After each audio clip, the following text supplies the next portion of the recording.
Nos estamos concentrando bastante en las elecciones de Boston, pero también las ciudades alrededor tienen elección y este caballero que está con nosotros, Jesse Jaeger, está corriendo por el Ward 2 en Lynn para el Consejo Municipal. La razón que está aquí es porque los amigos nuestros de Centro Presente y otras agencias que trabajan con nuestra comunidad están con este hombre por el trabajo que ha hecho con nuestra comunidad y por lo que quiere hacer siendo un concejal de la ciudad de Lynn. Jesse, welcome, bienvenido. Thank you very much. So tell us a little bit about yourself. Well, me and my wife moved to the Boston area here about 15 years ago, and then moved to Lynn about 10 years ago. And we moved to Lynn looking for a diverse community that we could raise our kids in. And we found it in Lynn. It's a great community situated up on the North Shore. A big immigrant population, including lots of my friends in the Latino community. And we've just been really involved with the community and want to give back to the city.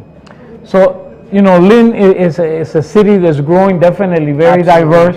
What are some of the issues that you would work on, given the opportunity to be in the city council?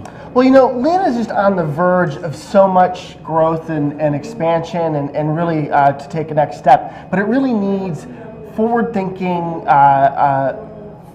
leadership that's going to bring some new ideas to what's going on. We've had a kind of a constrained political establishment there for a long time and need some new ideas, new perspectives. People are going to reach out, particularly to the immigrant community. I've done a lot of work statewide, working with groups like Centro Presente and the Student Immigrant Movement. And I want to bring some of that to connections that I have to the city of Lynn. I started a group called Lynn Parents Organizing for a Better Education that helped bring more parents involved in the city schools, a lot of Latino families included. And one of the big things we've been fighting for is better interpretation and translation services at our Lynn schools, because we have 80 different languages spoken in the schools in Lynn. And we need to make the services better to those families so they can interact with the education of their children. Lynn is a very diverse city also. Absolutely. So tell me, does the people in public service, is it reflective, or you think we still have to do some more work on that? We absolutely have to do some more work with that. And I've been a proud supporter of Maria Carrasco, who's the only Latino in elected office in Lynn. I helped get Hong Net, who's the first Cambodian elected to the city council in Lynn. And one of the things that I'll do is work with the community, work with my neighbors to develop more leaders in particularly Ward 2 and bring them into leadership within the city. Try to get them into positions of authority and to bring that greater perspective to the city. Well, that's the one thing that I was impressed when I was listening some of the folks from Lynn talking about Jose Palma, other leaders, is that you're very inclusive and you like to work. You recognize that's the beauty, that diversity that we have. So with the schools, what are some of the other issues, especially on the economic development? Right. There's what would you have any ideas on how you get, Yeah, in the last 10 years, Lynn has lost 1,400 jobs.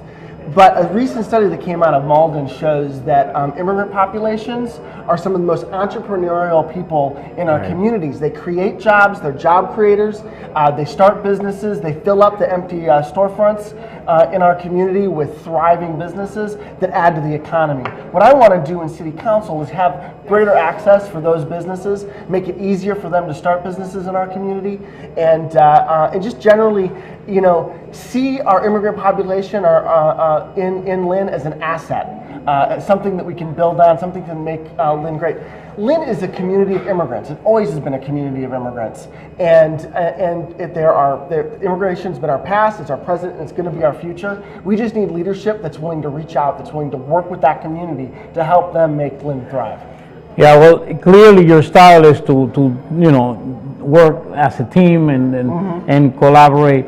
What other issues you identify right now that maybe are not being addressed by the status quo system that is in place now that you would bring? What are some of the One of the biggest things I hear about when I'm out knocking on the doors and talking to people is they just want responsiveness in their government. They want someone to call them back. if they've got a concern, no matter what part of the neighborhood, what part of the ward, what part of the city they live in, to call them back and talk to them about their concerns and address those issues with them, work creatively with them. They want city councilors that are going to be in the community working with the people there, and that's the kind of city councilor I'm going to be for the city of Lynn, is someone that's going to not just door knock during election days, but I'm going to be out in the communities at PTO meetings, at community forums, and just, you know, knocking on some neighbor's door and saying, what's up? What can we do to make this better? How can I help, like, take on the situation in this neighborhood right there? You know, people want jobs, people want great schools for their kids. We have an important vote coming up in September 17th to build a new middle school in Lynn.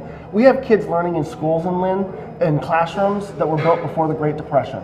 We need to end that. We need to replace our schools, and things like that need to be done for the city of Lynn. You know, being a representative from a particular ward, you know, it allows you to concentrate and work on the day-to-day things. Exactly, you know? That's what a ward councilor does.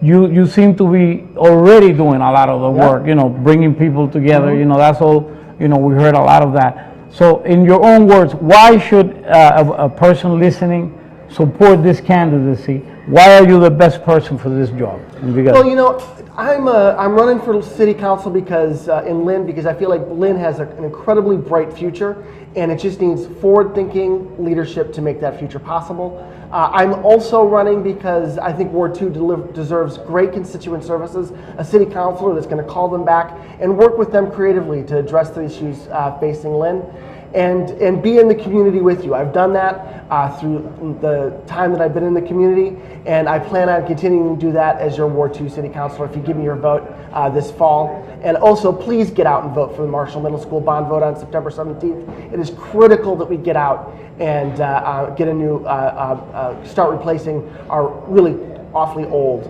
school buildings in the city. Bueno, Jesse Jaeger, como ustedes pueden ver, es un hombre que se ha ganado la amistad, le gusta trabajar en equipo, tiene muy identificado las cosas que hacen falta. I'm very glad that you came. This is an opportunity to get to know you and the community. I know that the leaders in our community that know you, they're very happy to be supportive. As a matter of fact, you know, you mentioned some working in the schools and definitely on immigration. We thank you. We're definitely going to have you back. You know, absolutely. Well, thank you very much. Hopefully, so this will be the primaries coming up. That's right, September 17th. So at the end, there'll be 2 candidates, right? Yep, me and the incumbent. The incumbent. All right. So you already are will be in the final. I will already be in the final. There's just 2 of us running, but again, coming out for that primary is really important because of that bond vote. Ok, so vamos a estar al tanto, concentrarnos. Tenemos un amigo aquí en Jesse Jaeger. Thank you. Gracias, Jesse. Vamos a regresar con su programa Política Entre Amigos.